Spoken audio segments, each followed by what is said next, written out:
Good afternoon. Thank you for joining us. Well, Ehattesaht, the Orca calf, is free after being trapped in a lagoon near Zeballos for more than a month. Well, she escaped just this morning. We'll bring you the latest. And the Canucks hit the ice for Game 3 this afternoon. We're asking you, should Vancouver hold public Canucks watch parties? Can the city do it safely? Plus, we'll get into pet grooming, taking your calls on tips and the latest trends. I'm Michelle Elliott. Welcome to BC Today.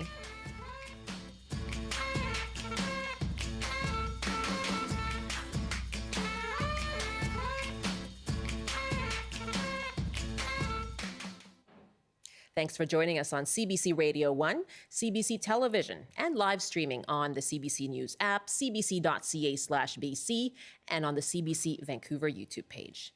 And do stay tuned to CBC Online and on streaming and radio. You can call us now on our top story. Should Vancouver hold public Canucks events? 1-800-825-5950, 604-669-3733. We'll take your calls in a couple of minutes.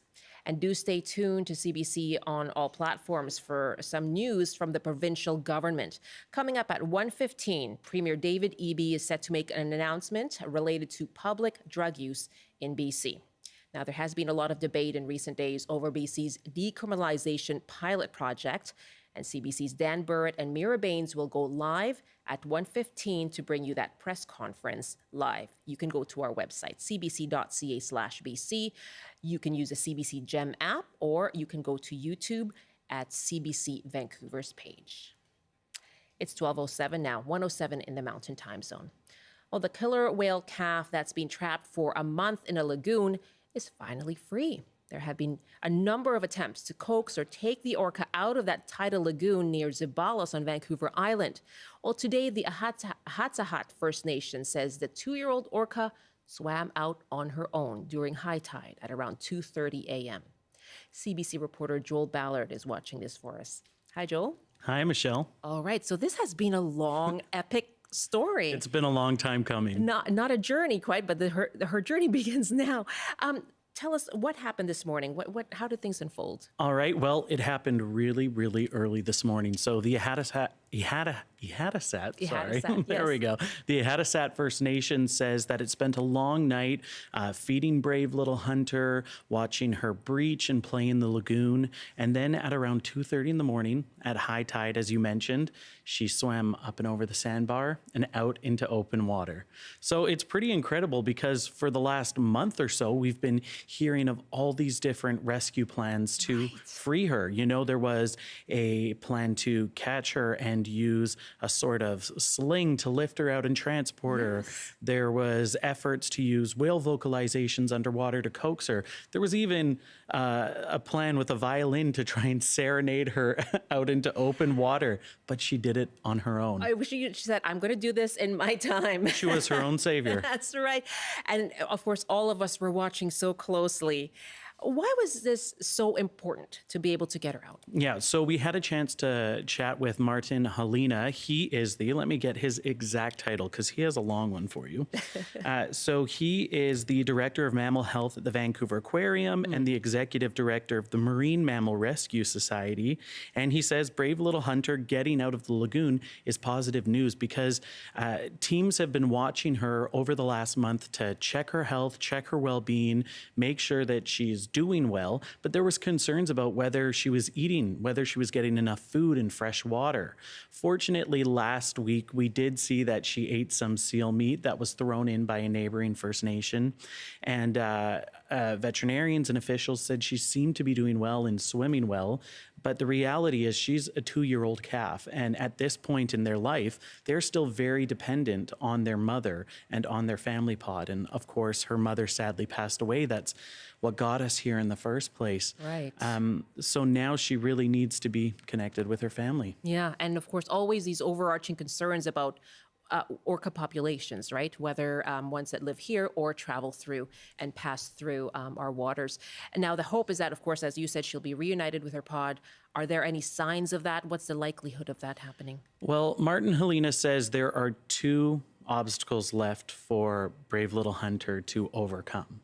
First, she needs to find her pod and hopefully be reunited with them. He says if she is able to find her pod, he's confident that they will take her on. But the second thing they're watching out for is to make sure that she doesn't become too habituated or dependent on the support that she's been receiving from us, from humans. You know, we've fed her seal meat because she really wasn't seen eating that much. Boats have been in the water used to sort of guide her. So they're being very conscientious to limit contact so that she doesn't become habituated and has the best chance to survive and be a healthy whale and join her pod. So the big thing now is to find her family. Fortunately, Martin says this pod is known. It has a long history of coming back to the Zabelis area about every 2 weeks. They haven't seen it for about 2 weeks now, so hopefully the family is nearby and going to hear those calls through the water. Absolutely. Fingers crossed. Brave little hunter indeed. Joel, thank you very much. Thanks, Michelle. Yeah, what a good story to end this whole epic on, right? CBC's Joel Ballard, a reporter for us here in Vancouver. It is 12:12 now, 1:12 in the Mountain Time Zone. You're with BC Today. Well, as enthusiasm grows for the Vancouver Canucks playoff run, we're asking you this half hour, should there be hockey public watch parties? Can the city hold an event safely? You can call us now, 1-800-825-5950, 604-669-3733. You can hit pound 690 on your cell phone. You can also email bctoday@cbc.ca. And a lot of things to consider in this question. You know, a party sounds like fun, but of course the memories of not one, but 2 hockey riots in Vancouver still sting. In 1994, after the Canucks lost Game 7 to the New York Rangers, upwards of 70,000 people descended on downtown Vancouver, and a riot ensued over at Robson and Thurlow. In 2011, after Game 7 with the Boston Bruins, again, things turned into mayhem, with rioters looting, burning cars, and breaking windows. Still, Vancouver is trying to shed its no-fun image, and some businesses say they'd benefit from a public event. Vancouver Mayor Ken Sim was asked about the chances of a public watch party yesterday. I think the city realizes that I really like to have a good party as well personally. And, you know, as Mayor of Vancouver, we have to be incredibly responsible and thoughtful. And so we have a whole security infrastructure. We have, I think, the best police service on the entire planet. We have Vancouver Fire and Rescue. We have paramedics as well. We have a history of, 1994 and 2011. In fact, we've been going through the reports and what have you. And what we have to do is we have to make sure we have a very safe event. And so we're, I personally, I would love to throw a party right now. But we have to be responsible. We're talking about, that in 2011 we had 155,000 people there, and when you look at the report that John Furlong put together, you could double the number of police officers there, and as the situation unfolded, it wouldn't have made a difference. And so we're being a lot more thoughtful. While having a party is great, we also have local businesses. We have personal safety of all the people there. And so, in fact, we're actually talking about it this morning. We're doing a whole debrief. So more to come on that. Ken Sim says the city is currently in discussions with the Vancouver Police Department, the Canucks, and other key partners about potential events.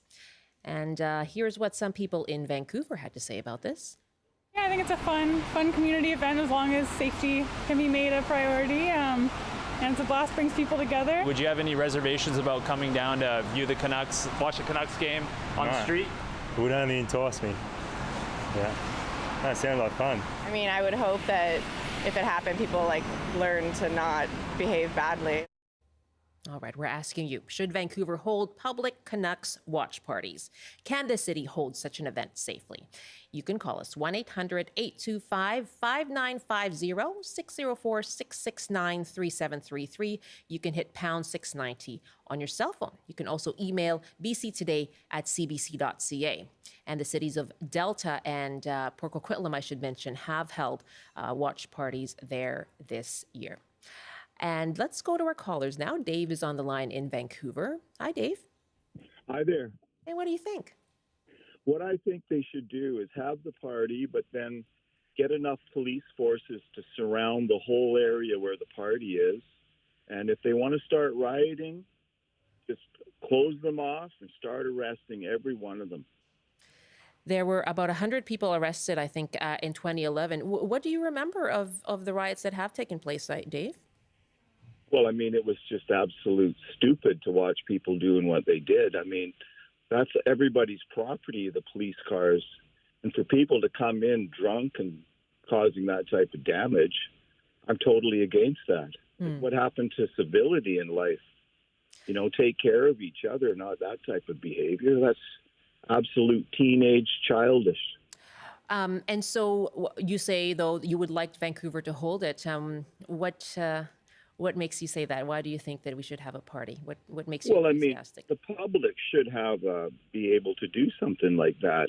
It shouldn't be ruined just because of a bunch of people that come in. Most of them are from the outskirts of Vancouver and pull that kind of stuff. So if you surround the whole area with enough police and they want to riot, then you don't let them get out of the area. Like, whatever happened to that?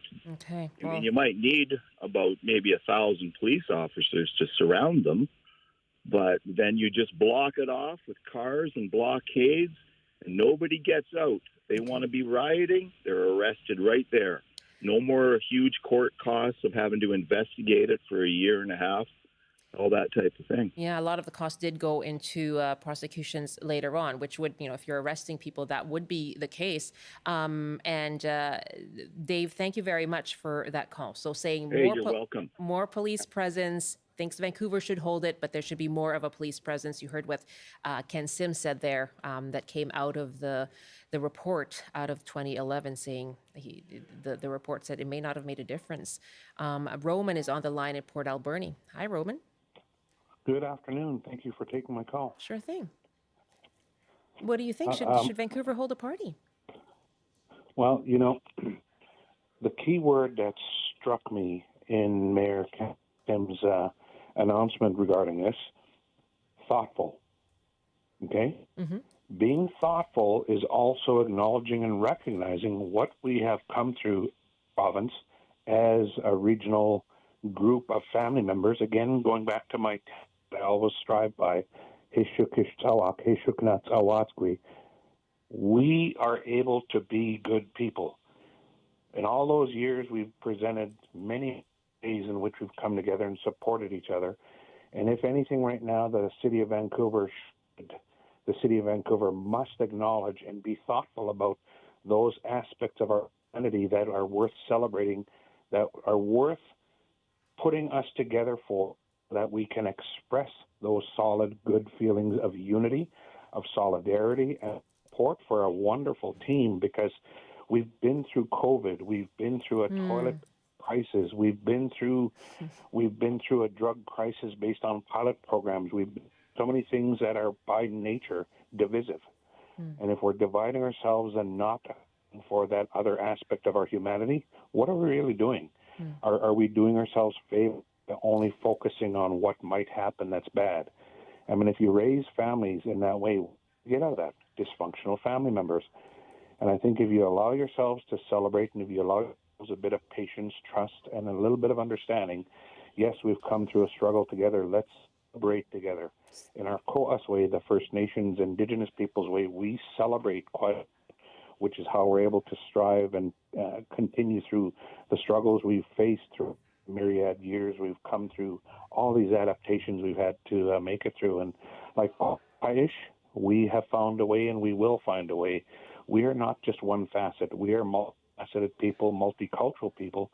And I think we deserve to come together and show that strength in unity and in solidarity. Roman, thank you very much. So the point there, the thought that, this is something that can bring unity, and the Canucks can help bring people together after, obviously everyone has gone through 2020, and the need for that feeling of solidarity with others. Roman, thanks so much We are one. Thank you so much for the call. Thank you. That's Roman in Port Alberni. This is BC Today here on CBC. We're on Radio 1, CBC Television, and live streaming as well. Asking you, ahead of a puck drop in a couple of hours, a few hours from now, asking you, should Vancouver hold public Canucks viewing parties? And do you think the city can hold one safely? Our numbers again, 1-800-825-5950, 604-669-3733, and you can hit pound 690 on your cell phone. By email, we're at bctoday@cbc.ca. And just talking about the police presence that was brought up in our previous call, and the report on the 2011 Vancouver Stanley Cup riots found that there were 1,035 emergency response personnel that were deployed to the downtown core of Vancouver that night, 928 police officers, of which were 606 members of the VPD, and the rest were RCMP. And there were also Vancouver Fire and Rescue Service and members of the ambulance service as well. So that from the report after 2011. Doug is our next caller now in Surrey. Hi, Doug. Should there be Canucks viewing parties in public? Yeah, I think there's a reason to have it, but at the same time, like some previous callers have said, we need enough police around to keep those that think they got to prove that they're the world champion drunks and drink everybody under the bar. I've been around enough ball teams and various other teams throughout my life, both here and back east, and we don't have to prove anything other than the fact that we can behave like mature adults. If some of these bunch want to show up, hours before an event, and they're already half in the bag, well, let them know they're not welcome. And if you want to misbehave, well, you'll discover that there's police around that'll keep in control. And if you don't want to behave like mature adults, well, hey, we have ways of dealing with it. We're not all a bunch of idiots like you bunch that are half in the bag. Doug, did you have experience? Were you there that night in 2011? No, I was working at Greyhound, and we watched it on TV, and we were down in the garage. We seen the smoke starting to boil up. I was close, but we weren't right there. And we watched on TV how basically whoever it was that was later arrested and hauled through the courts, we watched it start to build up when we knew something pretty bad was going on. And I'm just glad it wasn't, because I've been around enough big crowds over the course of my life to realize that you don't want to be anywhere close to something like that, because that's when a mob mentality takes over, and the sky's the limit, the damage they can do. Some of the people they who were arrested and charged were interviewed for a documentary, and that mob mentality came up as, of course, they regret it, and they say that was part of it, was getting caught up in the mob mentality. I wonder too, all games beforehand, we had public viewing parties of games beforehand. We were here at CBC, right in the vicinity, right on Georgia and Hamilton, and you could see all the sort of excitement and energy in the air, and it was all fun and goodwill. But what is it perhaps about Game 7? Is there just so much at stake, or what happens? Why do people feel they might behave differently in Game 7? It's like anything else. There was a lot on the line. We had our chance to be the NHL Stanley Cup champions, and unfortunately it didn't go that way for those that were a home team mentality. You want your team to win. But unfortunately, there's too many people seem to think they have to show up, so all oiled to the gills full of alcohol, and that doesn't bode for anything good. Okay. And if you lose, well, hey, that's when everything that can fly hits the fan, and who knows what ends up after. Doug, thank you so much for the call from Surrey. Gail is up next at Mill Bay. Hi, Gail. Hi, how are you today? Very well. What are your thoughts on a public viewing party? Well, there's a couple of things that I was thinking about, and that is that when I was over in Europe, we attended not the soccer games, but we were in the communities, the cities that had the soccer games over there. And people, when they have soccer games, really go crazy. So I'm thinking if Vancouver can't manage the hockey and not remain civil, Vancouver is going to be hosting, 7 games of the FIFA? For the FIFA and World I'm Cup. just thinking how, if they don't set precedent now, what you may be faced with in another when that actually comes to Vancouver. Because 2026. soccer fans are just as crazy as hockey fans. And it really makes me wonder if you don't somehow get a hold of what mobs can do, then how are you going to manage as a city 7 games of FIFA soccer? Okay. It's amazing to me. Gail, thank you very much for that point and raising that question. Stevie is next in Kelowna. Hi, Stevie. What are your thoughts on public viewing parties during the Canucks playoff run? Hey, Michelle. Okay, here's what I think. I think 90%, I'm 64 years old. I've been a hockey fan all my life. Mm-hmm. I watch the CBC broadcast. I watch the drones fly around in these parties. And, they're all kids. I get it.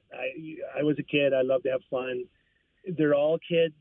They ask 90% of them who Harold Snaps is, or Trevor Linden, or Richard Broder. They won't even know. Okay, so it's not about hockey fans. I don't think. They just want to party, and I get it. And, in 2011, the migration of kids that went from Kelowna here to Vancouver to party, it was crazy. Both my kids went there. And is that right? I told them when they left, I said, if Vancouver wins, have fun. And if they lose, grab me a flat screen TV. Oh, no. So you predicted it. Well, yeah, of course, and it'll happen again, especially if those stupid Bruins get in the final again. And it's going to be the same thing if they go to 7 and they lose in the 7th game. It's just, I think so. But anyways, that's my opinion. Yeah, really great to have you. Thanks so much, Stevie. Thank you. Lots more to come on this topic. This is BC Today here on CBC. And do stay tuned again coming up at 1:15, the provincial government, Premier David Eby, is going to make an announcement regarding public drug use in British Columbia. We're going to cover that live for you here on CBC, online, on YouTube, and on CBC Gem, and our website, cbc.ca/BC. And we asked you about this earlier this week, the debate over decriminalization, as there has been growing criticism from opposition parties, and 3 municipal city councillors who are calling on the province to rethink decriminalization. We got a lot of emails. Ashok writes, "It's too soon to assess its failure or success. Don't blame the provincial government. I'm a physician who treats people with substance use. I've lost many lives and feel moral distress every time. Please don't use this as an election issue, but it could become a deciding point for voters who are adversely affected. Decrim is not a silver bullet, and it can turn around to hurt the government, even though it was done with good intention." Sheena writes, "I'm so sick of conservatives who refuse to accept evidence if it doesn't fit their ideology.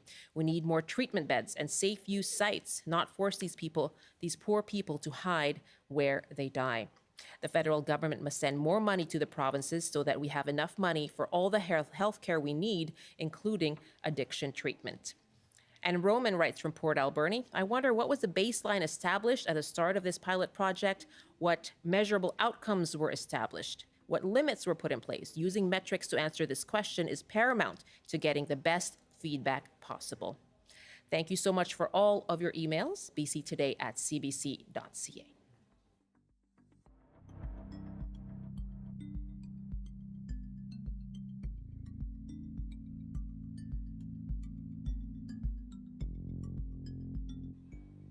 We'll take more of your calls on the Vancouver Canucks and whether the city of Vancouver, which is now in talks with the Canucks as well as VPD on whether to hold a public viewing party in Vancouver. We're asking you, should the city hold these public events, and can it do it safely? More of your calls coming up after the CBC News Update with Robert Zimmerman. Good afternoon. Police say the man killed in this week's fatal stabbing in White Rock may have tried to chase down his attacker. Homicide investigators say witnesses saw 26-year-old Kulwinder Singh Sohi involved in a physical altercation with someone on Tuesday night before giving chase on the White Rock promenade. Police say Sohi was later attended to at the scene by emergency responders but died from his injuries. The stabbing was the second attack within a few days around the White Rock Pier. There is hope a killer whale calf that managed to free itself from a shallow inlet off Vancouver Island will now be able to reunite with its pod. The 2-year-old female was able to swim past a sandbar and into Esperanza Inlet during high tide early this morning. The killer whale was stranded last month after its mother beached in shallow water and died. And Metro Vancouver says the Grouse Grind will officially reopen tomorrow following annual maintenance, trail improvements, and an upgrade. Officials say the grind is safer and has new seating, stretching bars, and better access for first responders. About 250,000 people climb up the 2.5-kilometer trail every year. And now the forecast on the north coast, mainly sunny this afternoon with a high of 14. Highs reaching 12 with a mix of sun and cloud in the Peace.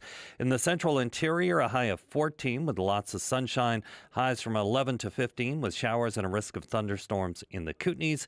In the southern interior, a high of 16 with a chance of showers. And for Metro Vancouver, Greater Victoria, and the Fraser Valley, rain tapering off this afternoon, then cloudy with highs around 14. That's your CBC News update from Vancouver. Thanks, Rob. Have you ever done the grouse grind? I have not. I've gone up the gondola. Yes, that is just as invigorating. That was enough of an effort, yeah. I've done that many times. I'm only halfway past you. I did work my way up, but then we ended up having to turn around because we had plans and we were going to be late. So I wasn't making good time. You should plan ahead for something like that, You Michelle. should probably leave some extra time. Clear your calendar. It is a goal of mine for this spring to do the grouse grind and complete it this year. So. Well, you should take along a camera and maybe show us no, when you not. do it. No, I'll report back, and it will be a glowing report of how well I did and how short it took. It's beautiful up there, so once you get up there, it's true. It'll be great. It'll be worth it. Yeah. So that is my goal. Very good. Wish me well. I will. Rob, thanks. Okay. Rob Zimmerman in the CBC Vancouver newsroom. And we are actually getting a lot of emails on our question to you this afternoon. Should Vancouver hold public viewing parties as the Canucks make their way through the playoffs? Hey, I couldn't hear myself. Kathy writes, no, the privilege was lost because of the behavior of a few. Even if alcohol was prohibited, it is too risky. Corliss writes, please do not allow open watch parties on behalf of those innocent city dwellers like myself who are defenseless when riots happen. It's scary enough with the nightly foul behavior and noise caused. I think that they can safely allow closed watch parties where revelers are under the eye of responsible hosts. Shirley writes, a solution to the problem of riots in Vancouver post-Canucks games might be to have individual community viewing parties, which may prevent large gatherings and subsequent riots. Lots of your thoughts. BC Today at cbc.ca.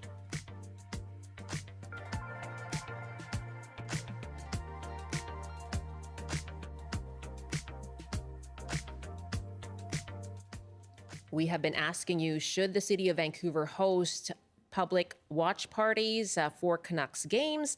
And Sydney is calling us from South Surrey. Hi, Sydney. Hi there, Sydney. Are you there? Yeah, hello there. Hi, yes. Go ahead. Thanks for calling. Hi there.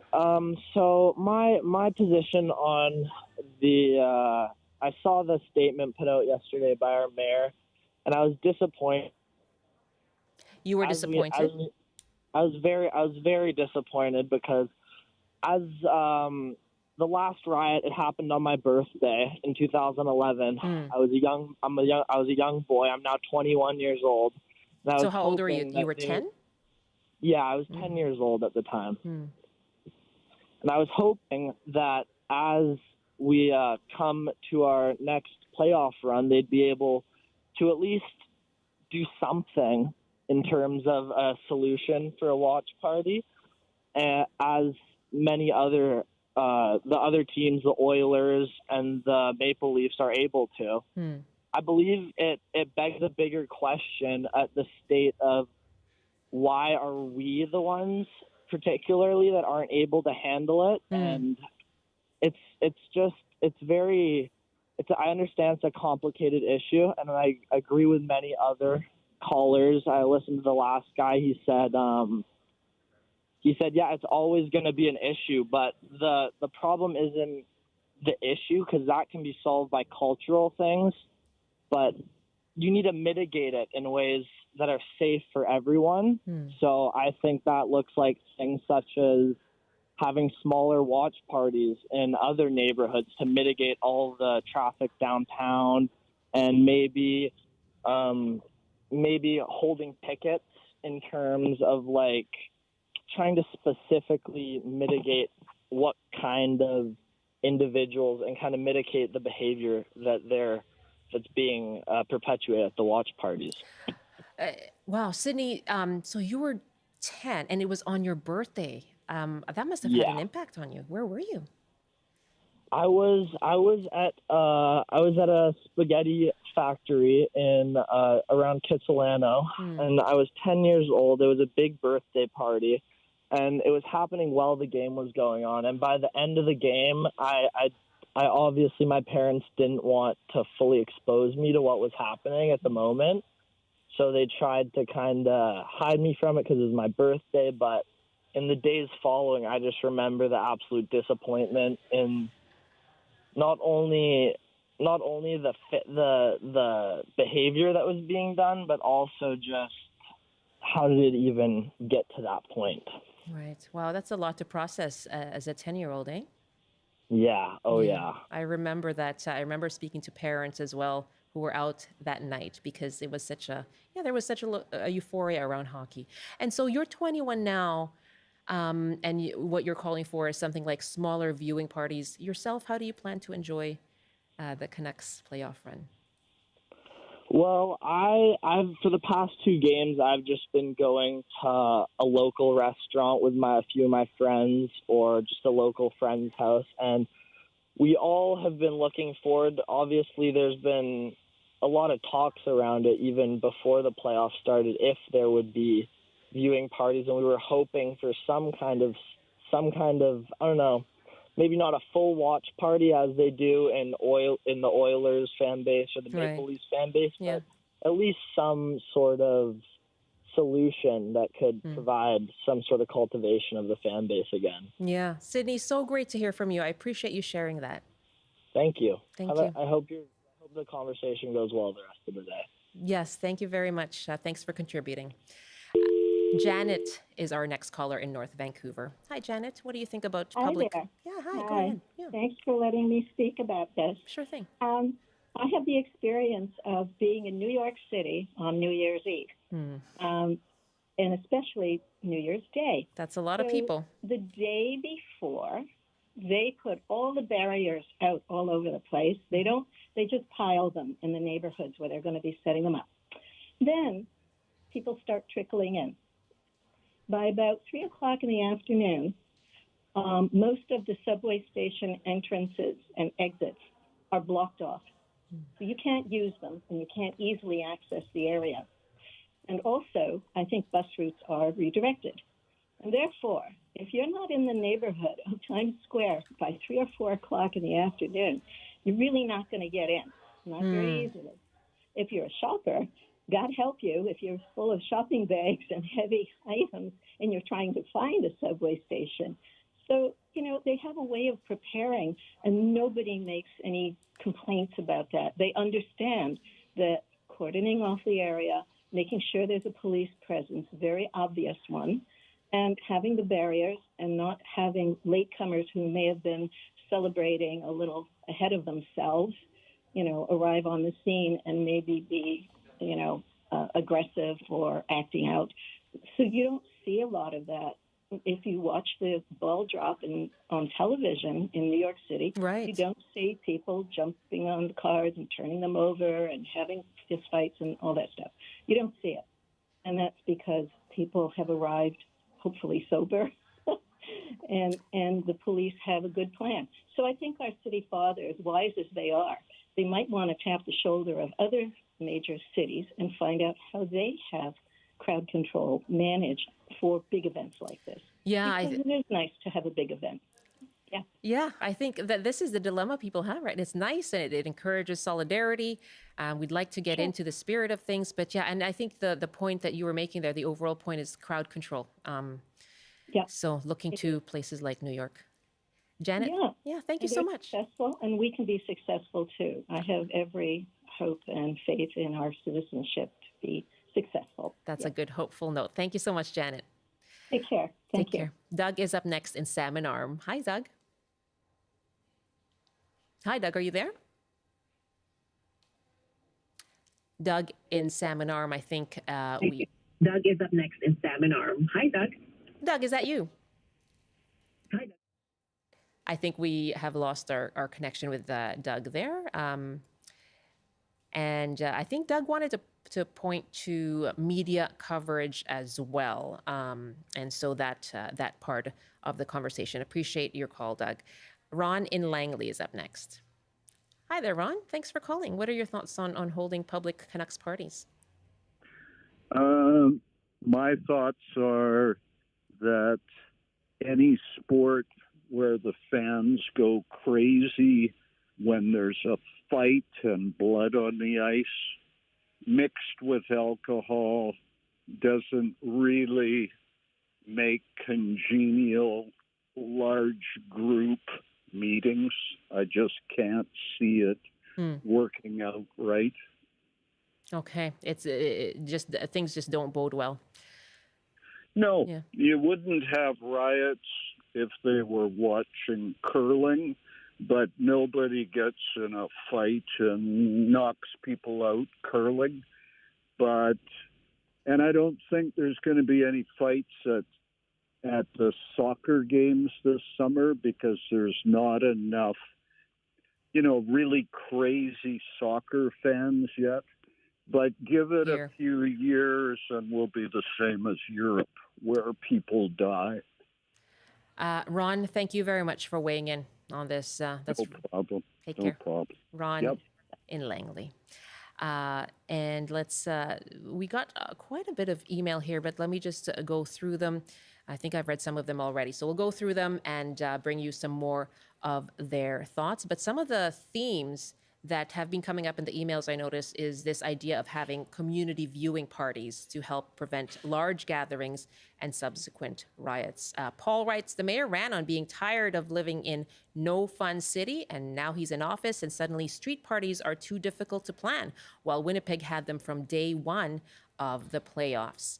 Thank you very much for your emails, bctoday@cbc.ca, and thank you for all of your calls on that, of course. It'll be interesting to see as the city continues its discussions, and as you heard from Mayor Ken Sim earlier, what he'd like is to go forward with thoughtfulness on this question. This is BC Today here on CBC Radio 1 and live streaming as well. And as well, we are on CBC Television, and you can catch us on YouTube. You can watch us on demand there as well after the program. That's YouTube at CBC Vancouver. Well, we are bringing back our pets column now, and with warmer weather approaching, well, we humans might be getting rid of our own longer hair to get into the spring spirit, but perhaps maybe our pets are also in need of some grooming. So we're asking you, do you have any questions about grooming your pet? And are you experimenting with new hairstyles perhaps for them? Are there any trends that you're seeing? You can call us 1-800-825-5950, 604-669-3733. You can also hit pound 690 on your cell phone. And again, our email is bctoday@cbc.ca. I'm joined now by Frankie Smith of Mountain Mutts and Cuts in Fruitvale. Hi, Frankie. Hi, Michelle. How are you? I am doing very well. Thanks so much for joining us. Tell me about your interest in pet grooming. What brought you to it? Well, honestly, I got my first set of clippers when I was 13 as a birthday present from my mom. We had a yellow lab, and he shed like a beast. So she, as somebody who prefers a very hair-free, very clean house, thought, why not test these waters, as I was an avid dog lover from day one. As soon as I could say dog, That was my thing. So she and gave you a yeah, job. You pretty much, yeah. I mean, Bud was the handsomest lab lion out there. Yes. So, yeah, I mean, I started young with the passion of grooming dogs and animal behavior, which kind of sent me on a bit of a life journey through the canine world. And yeah, I mean, dog grooming is a teach their own kind of situation. So let me know what you want to know. Yeah. And so, what are the biggest challenges when you are in the business of grooming dogs? Honestly, customer service. Yeah. It comes down to being personable with people. I mean, they love their dogs, and they wouldn't be bringing them to you if they didn't love their dog. So the big thing is making people feel welcome, not shaming them, not making them feel judged when they show up with a dog that's, you know, a little lackluster, you know, lives life to the fullest, especially around here in the Kootenays. So that's probably the biggest challenge for dog groomers, I would say. Okay. And so, you know, these pet parents who obviously love their dogs, for them to bring them to you, obviously, as you said, they care about them. What for them, what are the challenges of like that they face in their homes? What brings them to you in the first place? Well, out here in the Kootenays, we have something called mud season, and I'm sure most of BC is experiencing that this year specifically because we had such a weird winter. So yeah, I mean, it comes down to personal preference. If your dog sleeps in your bed with you versus a kennel, if you travel with them a lot, if they're, you know, your co-pilot, if you do lots of hiking and biking, the things that, you know, most people's concerns about is being able to spot things when there's a concern, you know, an injury, a tick, a flea infestation, those kinds of things that make people kind of go, oh no, is the big thing for most of, I find, the Kootenay residents around here. That's really interesting. So the idea is you have to have your dog well groomed so you can spot those issues like ticks and injuries. Well, I mean, it does make a massive difference. I mean, your groomer is your first line of defense against most things, and they're also taking such a deep look at your dog's skin, ears, nails, all those things, right? And they can give you kind of a broad spectrum understanding of where your dog's health's at. And if you should see your local veterinarian, or if you should maybe schedule more regular grooming appointments, or, you know, the things that come up as pet owners, right? Yeah, absolutely. Okay, well, let's take a call here. Frankie Smith is with Mountain Mutts and Cuts in Fruitvale, and we're taking your questions on grooming your dog. 1-800-825-5950, 604-669-3733, and you can hit pound 690 on your cell phone. Heather is joining us from Penticton. Hi, Heather. There, can you hear me okay? We sure can. Go ahead with your question. Okay, I have a rescue dog. She's 15 pounds. She just turned 7. We've had her over 5 years. And last summer, when I usually get her groomed, and she literally looks like a little baby polar bear when I get her shaved in the summer. But last summer, the groomer told me that I don't need to get her shaved because she doesn't sweat through her skin. So shaving her doesn't make a difference in whether she's hot or cold. I live in the South Okanagan. We get really warm summers usually. And I'm just wondering Frankie's thoughts on that. Yeah, that's a great question. Yeah, so, I mean, with your double and triple coated dogs, in my experience, you only really need a 2 to 4 time deep clean a year for those dogs. I mean, getting them really well de-shedded when the season is kind of at its prime and when you notice that it's coming off in the clumps. But again, to each their own. If your giant polar bear dog sleeps on your couch and he also plays outside all day, and you don't want all the things that are outside being brought into your house, then that's, you know, obviously you can shave your dog. There are concerns with length of coat. There's concerns with regrowth.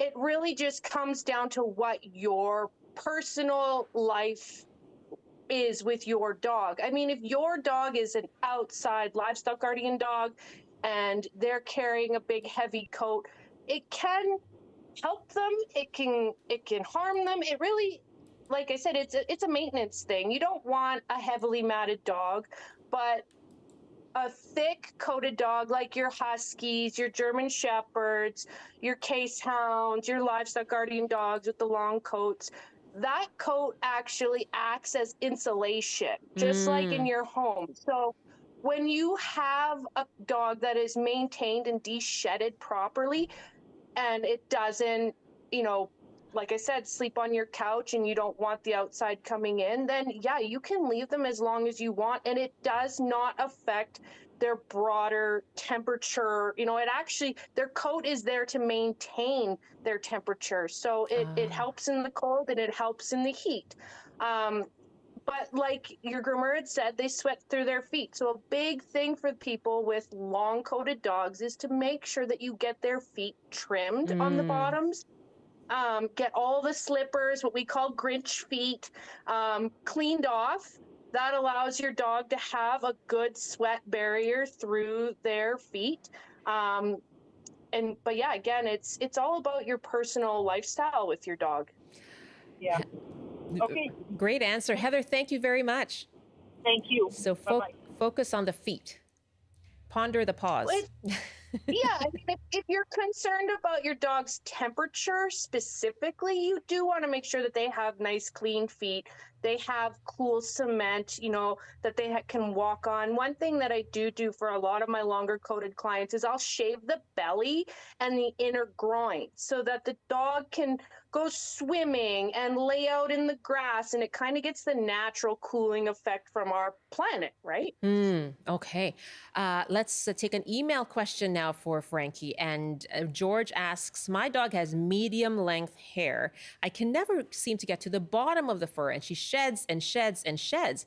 Is it possible that some dogs will just always shed?